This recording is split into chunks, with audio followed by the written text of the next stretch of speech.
school is this anyway? I can handle things, I'm smart!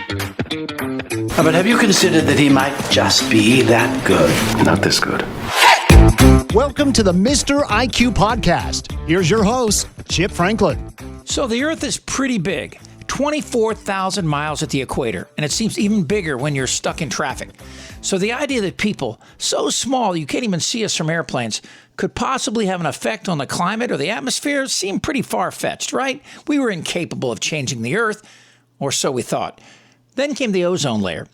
F. Sherwood Rowland was a professor of chemistry at the University of California, and he had shown that chlorofluorocarbons, CFCs, could destroy ozone, which is a molecule made up of 3 oxygen atoms up in the Earth's atmosphere. The stratospheric ozone absorbs ultraviolet radiation that otherwise would reach the surface of the Earth.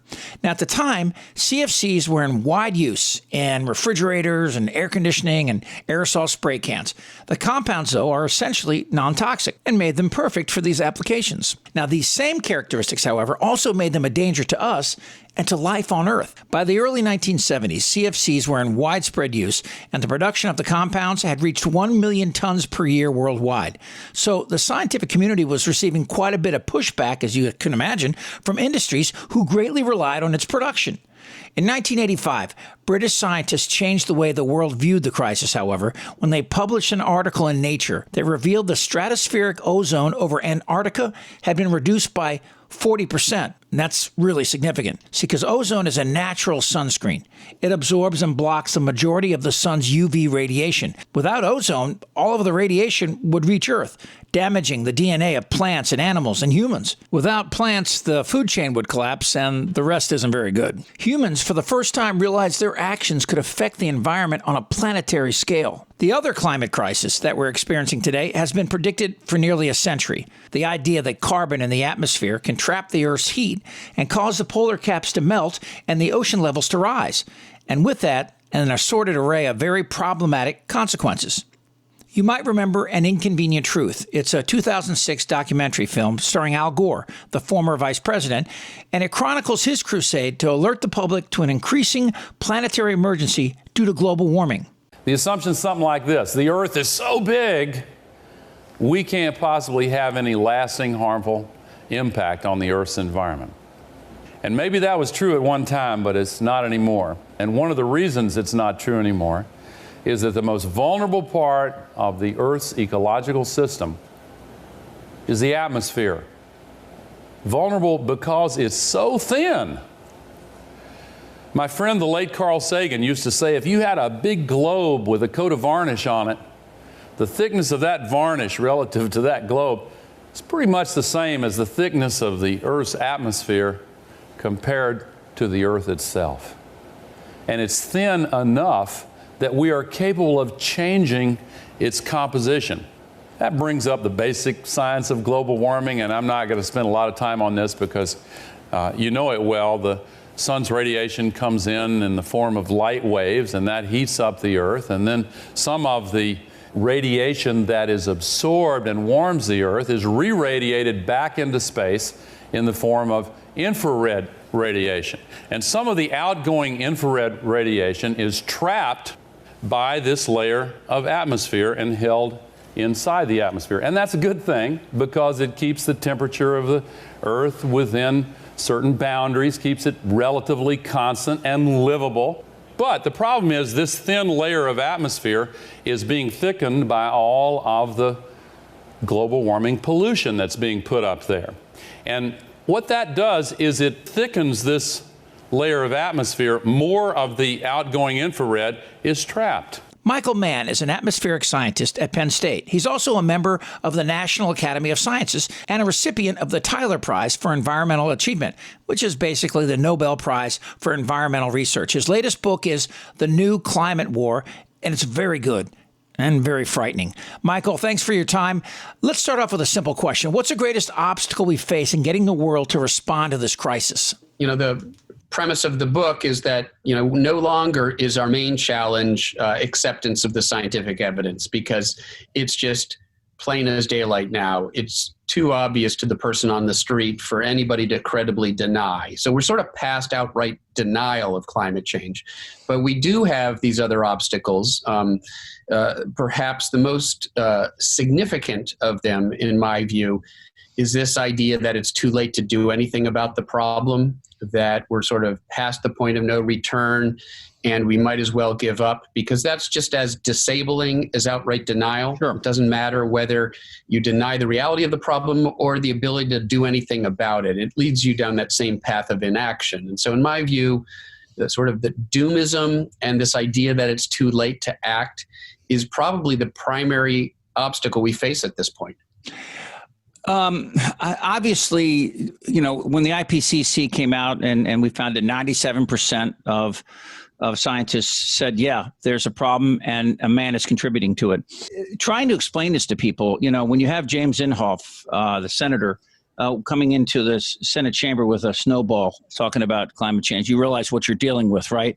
And then you have corporations who benefit from, whether it's drilling or, the transportation of these non-renewable sources and the environmental problems those create. They obviously didn't want anything to do with this as well, which meant that politicians were staying away from it. And, as you start in your book saying this is long predates Al Gore. This goes way back. There have been people talking about this for a long time.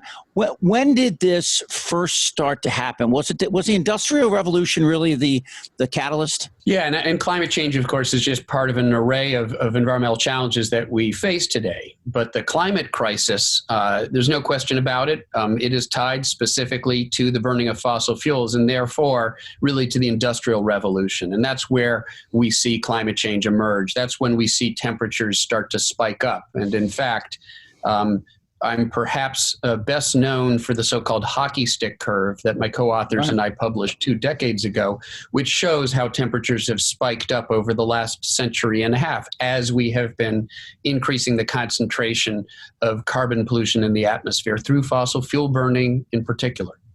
I mean, yeah, we can go back 800,000 years and see where the amount of carbon in the atmosphere was pretty flat until a period of time. And as you mentioned, your hockey stick curve, that jump, and that coincides with the buildup and the beginning, the slow beginnings of the loss of ice at both of the North and South poles, creating brackish water and freshwater areas.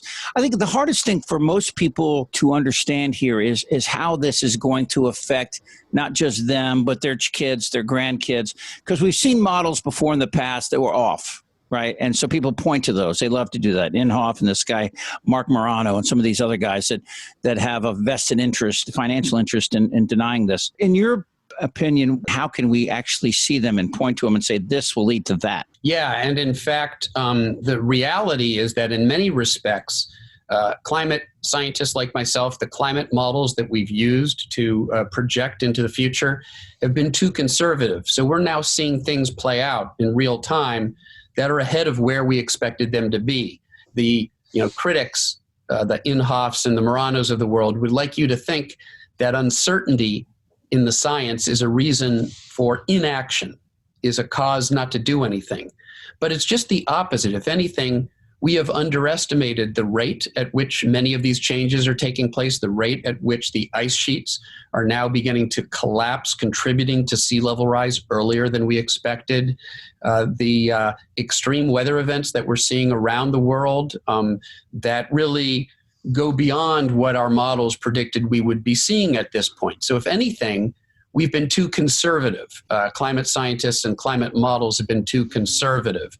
So the bad news is when it becomes as obvious as it is now, when we can see the impacts of climate change play out in real time in the form of unprecedented heat waves and wildfires and superstorms and floods, that it's the veritable tip of the iceberg, right? It means that we've already baked in far more warming and climate change than we ever should have allowed to happen. The good news is there's still time to take actions that will prevent us from warming the planet beyond the point where we really do start to see the most dangerous and irreversible impacts. In the process of explaining this to people, we kind of went from global warming to climate change for a lot of different reasons. What was the real reason for changing the emphasis from, the Earth is warming up to like this, there's something changing that's going to affect us in a much broader way? Yeah, there's a little bit of irony in that because Frank Luntz, who was a Republican pollster, once, and it was widely one of the talking points that emerged from his focus groups. He had been studying sort of the language that politicians use to describe this phenomenon, and he actually advocated that Republicans and fossil fuel interests who want to sort of quell the public use climate change rather than global warming. He said climate change sounds less dangerous. Less dangerous than global warming. So, as it turns out, scientists have also evolved over the last couple decades. Rather than talking about global warming, we use the term climate change. So you might ask, are we doing the bidding of the fossil fuel industry and Republicans by using the term climate change, which they say is less scary to the public?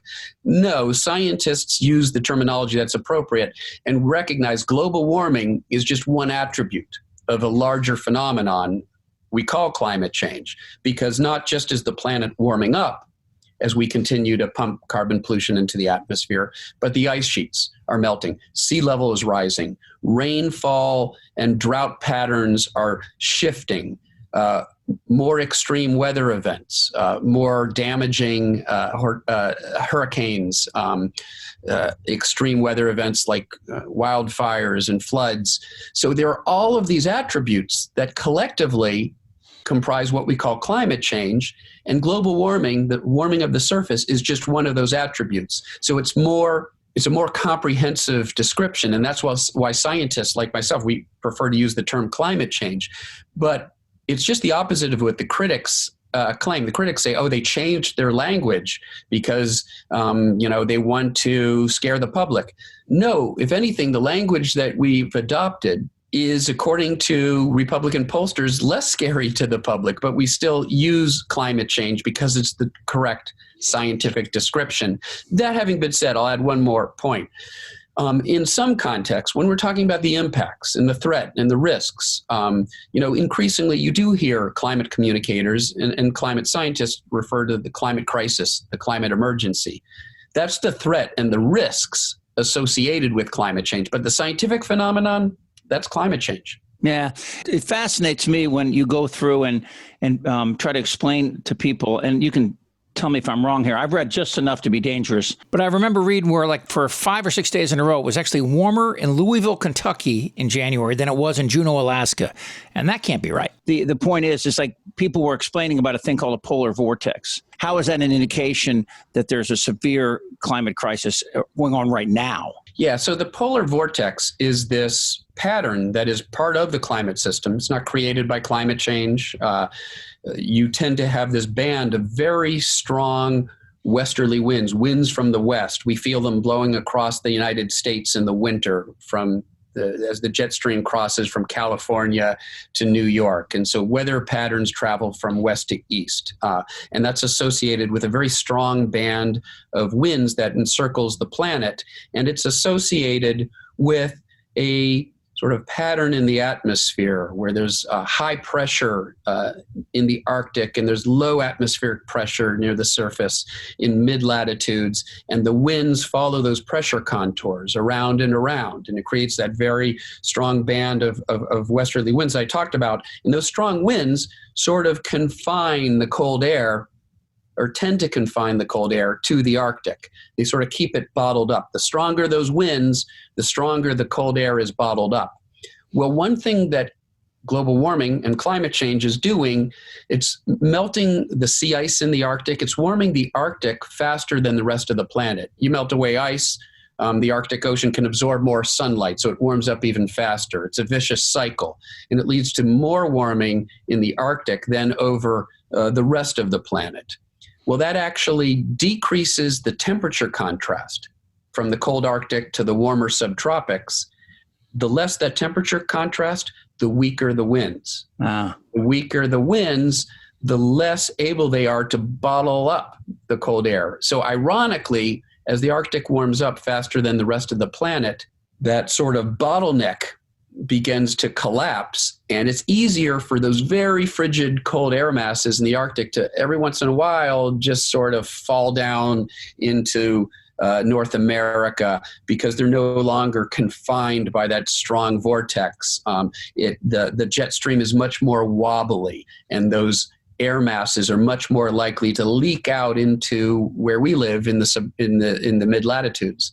I saw an illustration that showed it like a V, the letter V, it dropped all the way down. So, to the left or right of the V, the temperatures appeared to be normal. But at the bottom of that V, which happened in Louisville, Kentucky, when Louisville was actually colder than, parts of Alaska. And I saw that and I thought to myself, that's kind of, your explanation was great, but it's still difficult for people to really understand. I talked to a climatologist not long ago, and we were talking about the equator and what he really worries about, that sometime in the next century or maybe less, the equator is just going to be uninhabitable. It'll be so hot there that people will have to migrate, and that will create a dangerous economic and political situations around the world. Explain how that might occur and what timetable are we talking about?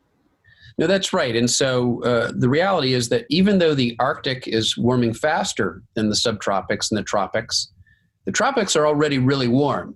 So even a little bit of warming of the tropics starts to put temperatures really in the danger zone. Once you get into sort of perpetual temperatures in the high 80s, dew point temperatures in the high 80s, low 90s, where it's that combination of heat and humidity that makes it so uncomfortable and so difficult for us. Pretty soon, the tropics essentially become uninhabitable. They're just too hot for human habitation. And if you look at the climate model predictions, with business as usual, if we don't do anything about the problem, just sort of continue headlong burning of fossil fuels, by later this century, it's a reasonable expectation that, a better part of half of the land surface of the planet is uninhabitable. It's just too hot. Or in subtropical regions, and Australia is a great example, it's too dry and hot.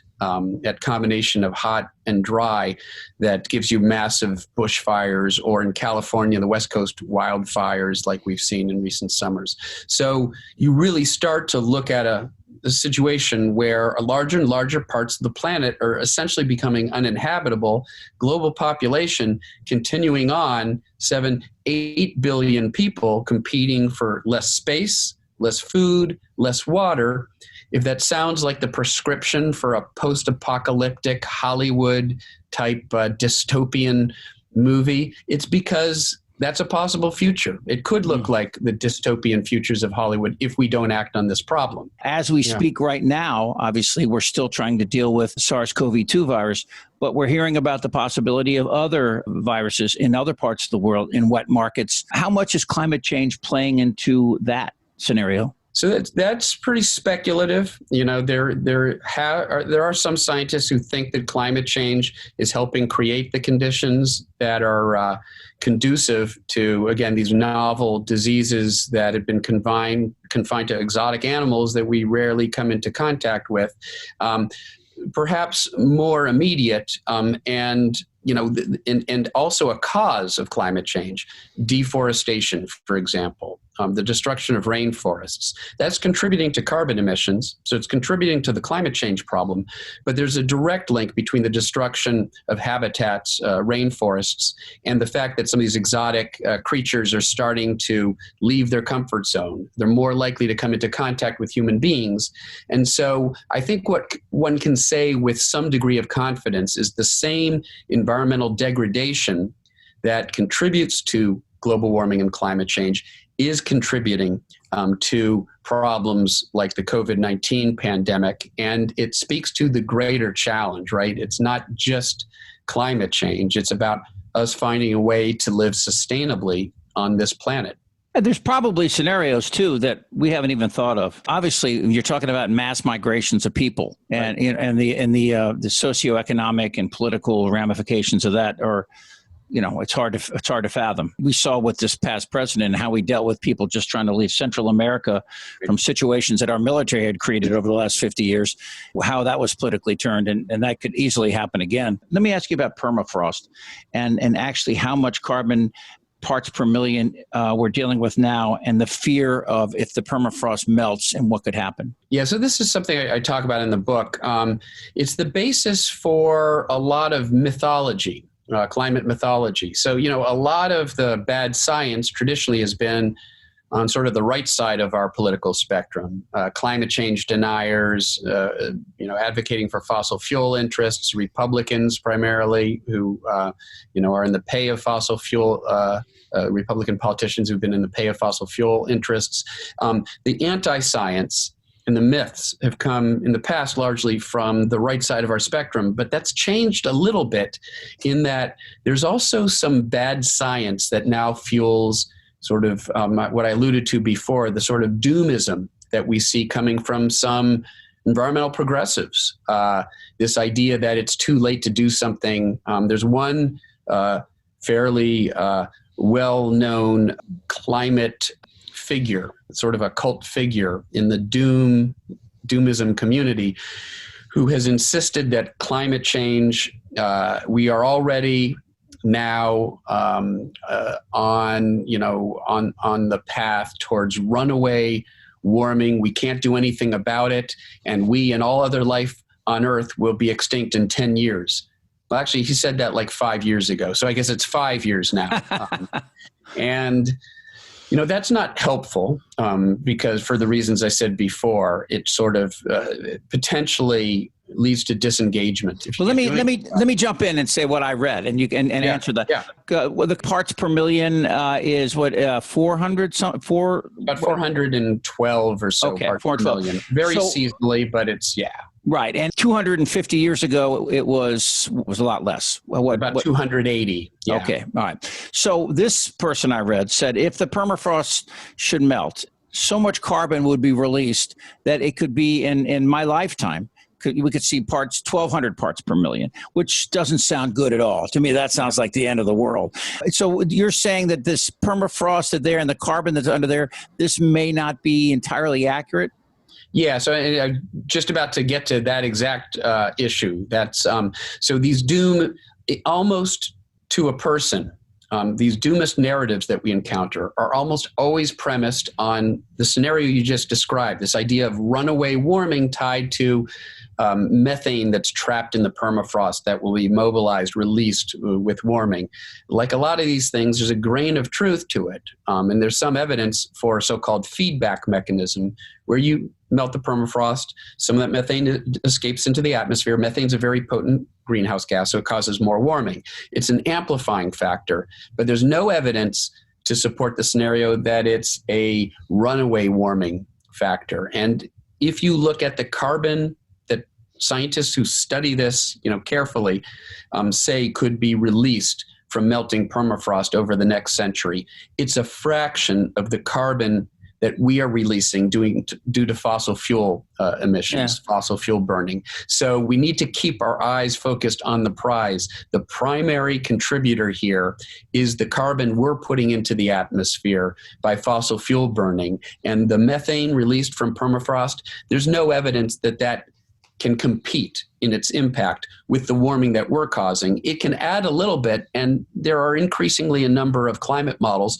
that incorporate the biology and chemistry and physics of that into the models, and they find no evidence for the sort of doomsday runaway scenarios that some climate doomists have used to sort of promote this narrative of an uninhabitable planet.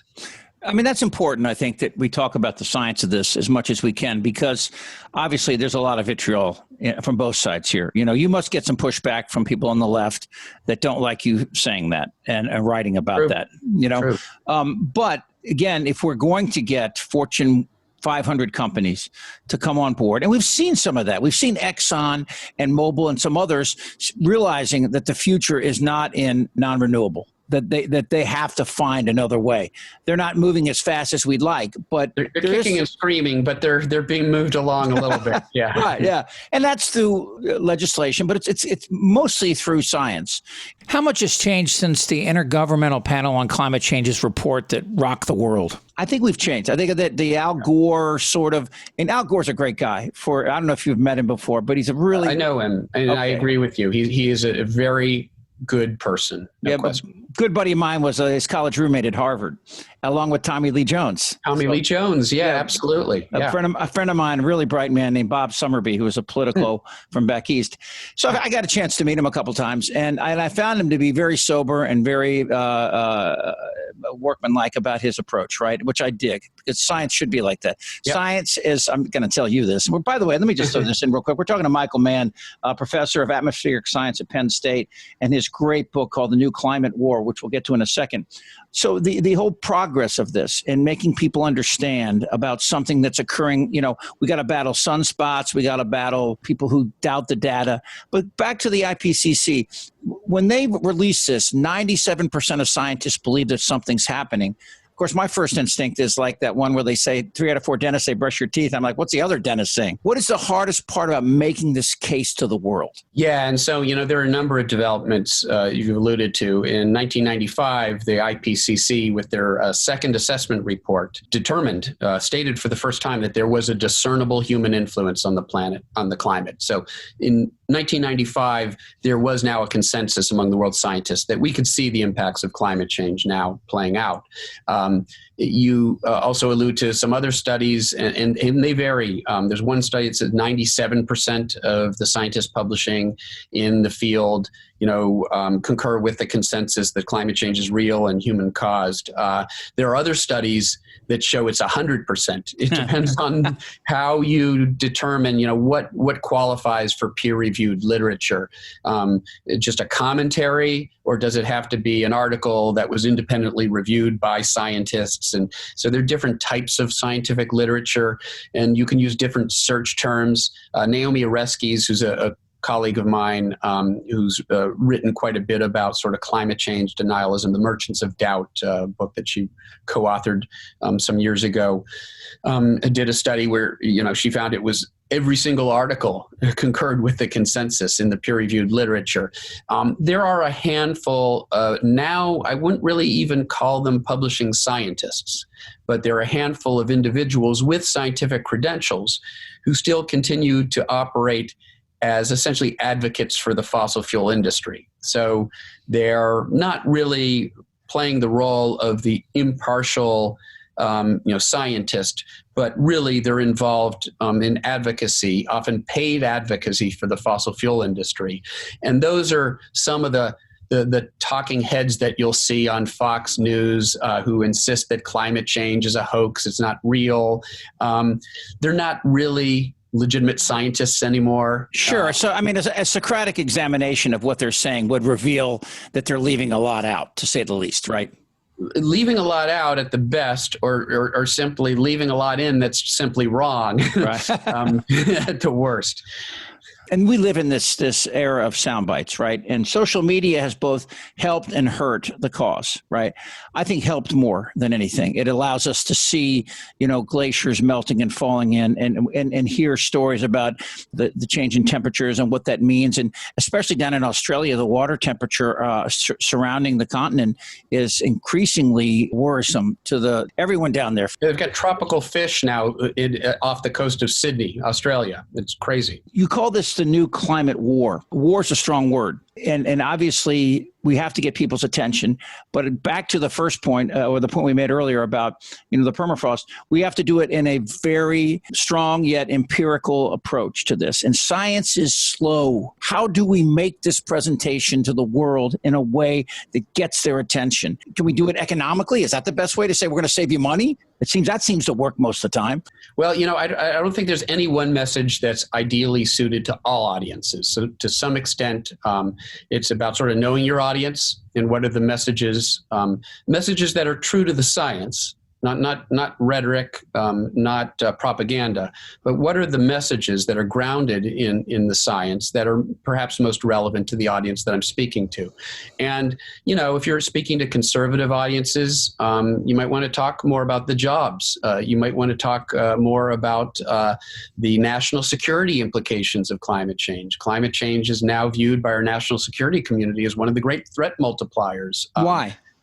In large part because of the conflict that it creates. When you're talking about a growing global population nearing 8 billion people competing for less food, less water, and less space, in part because of climate change, that creates conflict. The sort of conflict that we now know, it was sort of that atmosphere of competition and conflict in Syria that created the opportunity for ISIS to develop and for ISIS to recruit. They were able to seize upon that unrest in recruiting people into their organization. And so our national security community understands that. They've seen how those things have played out. They've started to connect the dots. And so you'll hear, the head of the Pentagon, 4-star generals, and the head of the Navy Pacific Command, who've come out and said, look, this is the greatest long-term security threat that we face. That's a good point. Like the drought in Yemen has all sorts of implication all throughout the Middle East.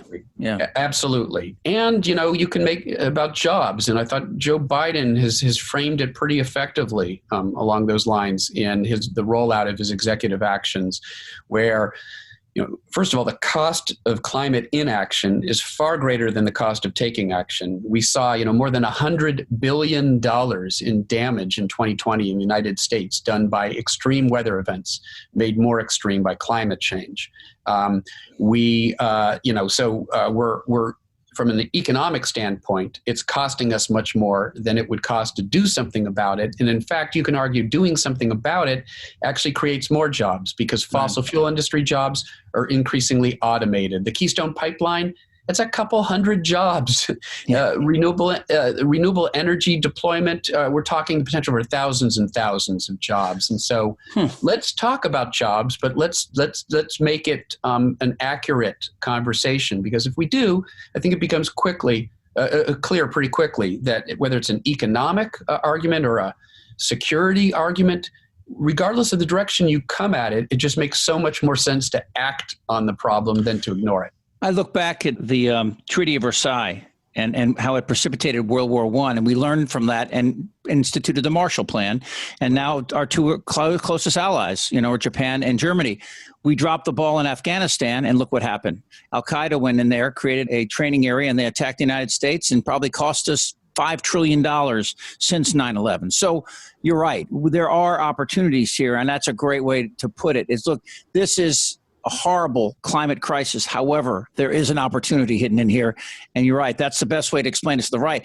My question, and it's ironic. Let me actually just jump in there for a second and we'll come back, because I just wanted to say, you mentioned the Marshall Plan, and that was music to my ears because I have an op-ed coming out in USA Today tomorrow. Wow. Using that exact framing, the war framing. And if we're going to use the war framing, then let's talk about the Marshall Plan and how this is actually an opportunity to rebuild communities and make sure that that those who have been most victimized by the transition, this necessary transition from fossil fuels, and frontline communities impacted by climate change, that they're not left behind and that they don't bear the brunt of it. And so we have to bring everybody along. And I think we can frame that in terms of something very much like the Marshall Plan. I had an economics professor used to say, the only time you're going to ever be wrong is when you think you're encountering something that's never happened before, because it's happened before. And there's something you can look backwards and learn from that. So that's why you frame the book in a war, the ideas behind how to win a war. Is that in that, it's a war not of our choosing, right? We didn't choose to be in a war, but fossil fuel interests have viewed this as one, and they've used the immense power and wealth that they have to try to poison our public discourse over this issue. And that's why that's the war. It's the war against climate action by vested interests. And we have to recognize, whether we like it or not, we're in it. If you're in a war, the worst thing you can do is somehow pretend you're not in one. You have to fight back. And the book is really about how we can fight back against the tactics that are being deployed today by the enemy, as it were. And I would imagine, using that same analogy, there are some opportunities by helping developing nations to create alliances with them. The last 4 years has been tough. What America Got a lot looks of work like. to do. Yeah, we have a lot of work to do. Irony doesn't always have to be tragic. We can take from some of these things and learn. And if we don't, the price of not recognize the unintended consequence can be huge. I hate to ask you to do this, but is there a timeline in your head or like a tipping point on the horizon? Fortunately, I don't have to make this up myself. The timelines are sort of dictated by the science and the numbers. The IPCC published a special report. There are teams of scientists who sort of looked at the question of how quickly do we need to reduce carbon emissions to remain within our carbon budget for avoiding certain warming targets, like 1.5 degrees Celsius. If we go beyond that, a lot of bad things really start to happen. So we might reasonably agree we don't want to pass that 1.5 degrees Celsius threshold, and we're already at like 1.1, 1.2. Wow. So we're pretty close. It means we've got a pretty small budget. If you do the calculation, we have to bring our carbon emissions down globally by a factor of 2 within the next 10 years. It's a monumental challenge, but it's doable. And so you ask, what's the single most important thing, say, that the Biden administration can do? I would say the single most important thing that they could have done was to signal at the very beginning that they are serious, that they see this as a crisis, that they view this, in the context of wartime footing. And that's how they are, that's how they're framing the issue, using every tool at their disposal within the executive branch to act on climate. And the most important of those tools, in my view, and you've already alluded to this, is sort of international diplomacy. The message we send to the rest of the world, because there's been some real damage there, as you allude to, over the last 4 years. We've got to rebuild that trust. The Biden administration early on is I would say going a long way towards doing that through the appointments they've made. John Kerry as the international climate czar, the special envoy on climate, sending a signal to the rest of the world that we're serious, we're ready to help lead, and we want to reestablish our relations with other countries in this effort. Mark Twain once said the U.S.'s greatest defenses are the Atlantic and Pacific Oceans, but I think 9/11 proved that doesn't exist anymore. Pandemics have proved that doesn't exist anymore. I mean, everybody's trying to figure out what they can do, right? I mean, I don't eat meat. I know that helps a little bit. I see somebody walking down the street in a pandemic. I pull up my mask and I wave. To show that we're simpatico and symbiotic, whatever, right? Both. Right. We are all symbiotic on this planet, trying to live together sustainably. Yeah. Let's say you wrote a book in 20 years. What would you hope the title would be? How we won the climate war. And that's really the purpose of this book, is to lay out the strategy for doing that, because we're so close. We really are so close. And the events of the last couple weeks with the incoming of the Biden administration have really demonstrated that. We are so close to meeting the challenge, but there's still these obstacles in the way. And the purpose of this book is to help people recognize those obstacles, because in some ways they're more insidious. They're not as obvious. It isn't like the war on the science, attacks on the basic scientific evidence, the dismissal of climate change as a hoax. That's not what the forces of inaction, what I call the inactivists, fossil fuel interests and those doing their bidding, that's not what they're doing. They're instead trying to, they've got other tactics, doom and gloom. It's too late to do anything, so why bother? Doomsaying as a way of sort of disengaging us from action. You have to be that way. I have kids, and they're in their 30s, and and they're pretty hard on us, my generation. And inappropriately, right? We created this problem, and we're if we don't act now, we're going to leave it in their laps. That's Michael Mann, The New Climate War. Michael, amazing book. Stay well, my friend. Thank you so much. It means a lot. You've been listening to the Mr. IQ podcast with Cip Franklin. To hear more, go to MrIQ.com or wherever you download your podcasts.